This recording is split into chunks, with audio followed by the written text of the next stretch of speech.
En esto que yo he dado en llamar lectura en el parque, en esta ocasión quisiera compartir un capítulo del libro de nuestro buen amigo Francisco Bautista, titulado Entre autores y personajes, ensayos literarios. Se titula este capítulo El hombre en busca de su destino, según Hermann Hesse. Un año después de concluida la Segunda Guerra Mundial, un alemán nacido en Selva Negra, quien vivía en Suiza desde 1912, fue distinguido con el Premio Nobel de Literatura en 1946. Este es Hermann Hesse, nacido y vivió entre 1877 a 1962.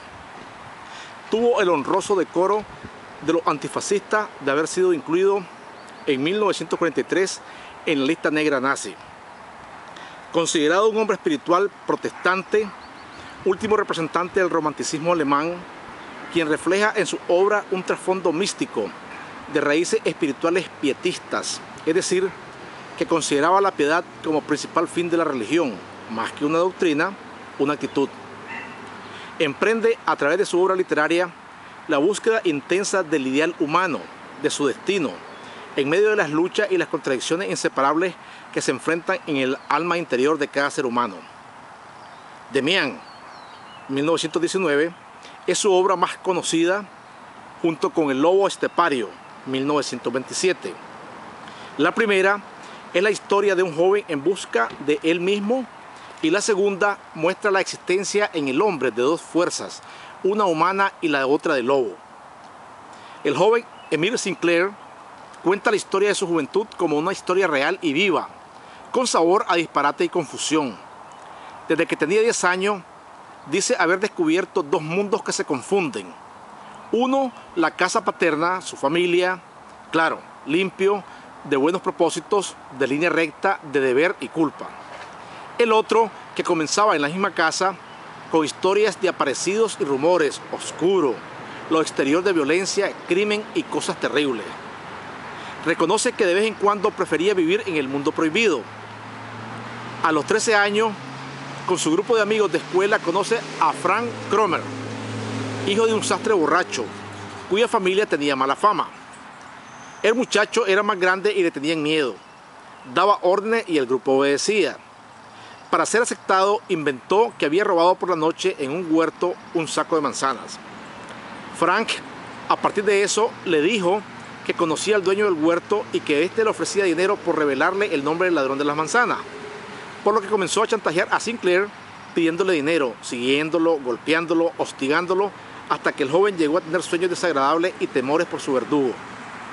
Se veía obligado a sustraer dinero de la casa a sus padres y a mentir, a partir de aquella mentira que ahora le complicaba su existencia. Llegó a la escuela un alumno nuevo, Max Demián, hijo de una viuda rica, quien no era popular, parecía mayor de lo que era, superior y frío, seguro, inteligente y claro, lleno de una aureola de misterio, pero que le fascinaba de manera extraña. Demián le habló sobre la historia de Caín y Abel, que puede tener interpretaciones diferentes. Sobre Caín, el poder que tenía, el temor que inspiraba porque llevaba la señal. Era diferente, un gran tipo, al que le echaron toda la culpa a la historia porque le tenían temor. El más fuerte mató al más débil. Caín, el hombre noble, y Abel, el cobarde. Piensa que los hombres con carácter en la Biblia siempre quedan mal parados, como el mal ladrón. En aquel momento yo, que era Caín y llevaba una marca en la frente, pensé que esa marca no era una venganza, sino una distinción, y que yo era superior a mi padre, superior a los buenos y piadosos, precisamente por mi maldad y mi desgracia. Demián mismo era un Caín. Supo lo del torturador sin decir nada. Frank se alejó y no volvió a molestar al joven Sinclair. ¿Cómo lo ha conseguido? Surge un sentimiento extraño acerca de aquel joven diferente que no pertenecía a este mundo. Agradecimiento, simpatía, admiración, miedo, repulsa. Vinieron los años en que volví a descubrir que en mi interior latía un instinto en el mundo permitido y diáfano, había que disimular y ocultar. Se cuestiona sobre la existencia del libre albedrío, ya que estamos limitados a un círculo relativamente estrecho y no podemos salir de él. El mundo permitido solo es la mitad del mundo y se pretende escamotear la otra mitad. Por eso es que cada uno tiene que descubrir por sí mismo lo que está prohibido. La niñez se fue derrumbando a mi alrededor. Fue internado en un colegio y aprendió de borracheras, juergas, de destrucción constante, amenazado con expulsión. Vivía en el mundo del oscuro. En esas conoció a una joven encantadora a quien nunca le habló y nombró Beatriz, como la de la Divina Comedia de Dante, quien a través de ella logra fijar sus ojos en el sol y trascender a lo humano. Comenzó a dedicarle un culto personal y todos sus sueños, volvió a la nobleza y la pureza, dejó la mala vida, la pintó y admiraba su retrato que le pareció a Demián y finalmente él mismo, mitad hombre y mitad mujer. Era su propio interior y su propio destino.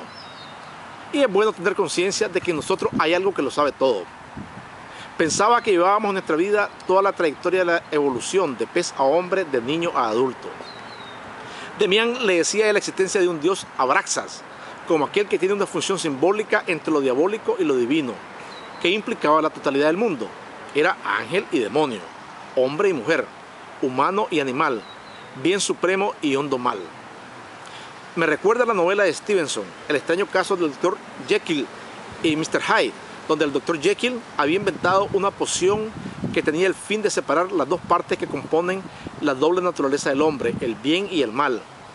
Una vez que tomaba la poción, se transformaba de hombre elegante, culto, respetuoso, generoso que era, en un hombre bajo, repugnante, sucio, malévolo, agresivo, de quien Mr. Hyde dice: pero a pesar de mi profunda dualidad, no era en sentido alguno hipócrita, pues mis dos caras eran igualmente sinceras.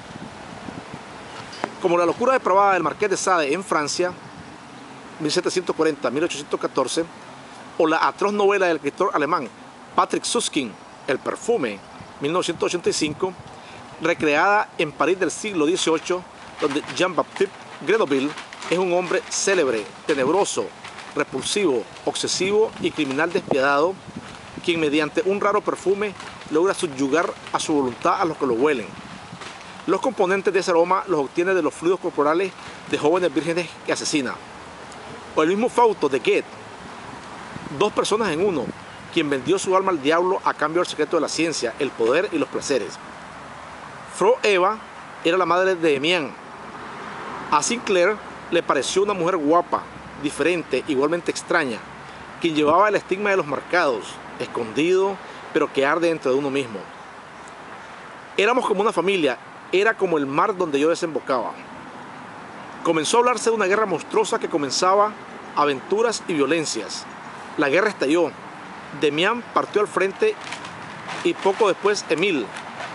Vivieron los horrores de la muerte, los cañones retumbaban cerca.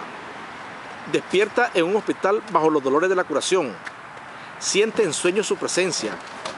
Tendrás que escuchar en tu interior y notarás que estoy dentro de ti. Ahora, cuando encuentro la clave y desciendo a mi interior, donde descansan en un oscuro espejo las imágenes del destino, no tengo más que inclinarme sobre el negro espejo para ver mi propia imagen, que ahora se asemeja totalmente a él, mi amigo, mi guía. La novela es la lucha en la búsqueda del destino, un psicoanálisis personal lleno de contradicciones, aciertos y desaciertos, confusiones entre el yo y el subconsciente. Pienso que no hay más realidad que la que tenemos dentro. La gente vive en sueños, a veces son sueños ajenos. La vida de cada hombre es un camino hacia sí mismo, el intento de un camino, el esbozo de un sendero. Ningún hombre ha llegado a ser el mismo por completo. Sin embargo, cada cual aspira a llegar, los unos a ciegas, los otros con más luz, cada cual como puede. El lobo estepario es una novela que advierte desde el inicio al autor con un subtítulo, Solo para locos. Comienza explicando que el libro contiene la anotación de un hombre, Harry Haller, de 50 años, insociable, solitario, quien aparentaba llegar de un mundo extraño y alquiló durante unos meses una habitación en la casa de la tía del narrador. De ese hombre de ideas y de libros, de mala salud, enfermo de espíritu, que bebía mucho, encontró varios apuntes que presentan una fantasía patológica y que dice se limita a transcribir. Un hombre insatisfecho que no sabía reír, como los animales que no saben hacerlo, son tristes. Dice un pensador griego que la risa es un resplandor del alma. Deduzco a partir de ahí, por lógica simple, si no hay risa, no hay alma. Se cansaba de los días insípidos, sin placer y sin dolor.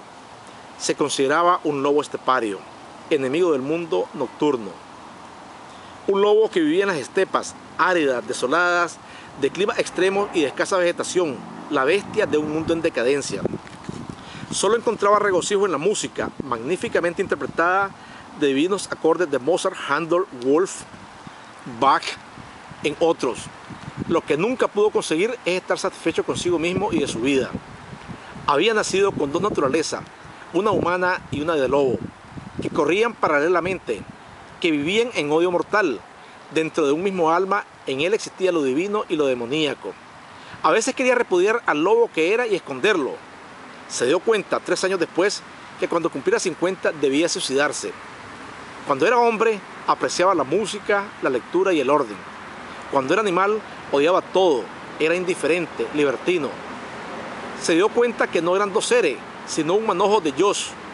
Su vida oscila entre millares, entre incontables pares de polos. Ansiaba volver a ser niño. Su mujer, en un arranque de locura, lo había abandonado y comenzó a vivir en rigurosa soledad. Se sentía un extraño en medio de este mundo. Tenía una querida, Erika, a quien veía ocasionalmente, pero se preguntaba si había realmente alguien a la que podría afectarle su muerte. Todo en su vida era marchito, gris y agotado, como una estepa. Veía que en todas partes se estaba gestando la próxima guerra. En un restaurante encontró una joven prostituta de nombre Armanda, de quien termina enamorándose y finalmente matándola por celos, en medio de fantasías enfermizas. Un espejo donde veía todos sus rostros cruzándose, la de hombre y lobo, la de niño y adulto. Tiene conversaciones con Goethe, de quien Nietzsche dijo, es el último alemán por el que tengo respeto. Risas y encuentros con Mozart, y la visita a un misterioso teatro mágico, lleno de raras puertas marcadas con diferentes rótulos, que al atravesarla, había una cacería de conductores, en una autopista a los que mataba con escopeta. En otra volvía a revivir todas las relaciones amorosas de su vida, en otra un domador y un lobo estepario. Después se invierten los roles, en otra cómo se mata por amor, ahí estaba Armanda, acompañada a quien clavó un puñal en el pecho. Una última puerta era la ejecución de Harry, entonces comprendió todo en el juego del recorrido en el infierno de mi interior. Comenta la realidad alemana después de la Primera Guerra Mundial y los aires que anuncian la siguiente: su opinión contraria a la instigación nacionalista, sus protestas contra la barbarie, la persecución sufrida y la amenaza del paredón, su aversión a la política. Piensa en la destrucción general del mundo civilizado de hojalata. El hombre no es algo engendrado ya, sino una exigencia de espíritu, una lejana posibilidad, tan temida como deseada. Hasta aquí el capítulo del libro de Francisco Bautista, Entre autores y personajes, ensayos literarios. Muchas gracias.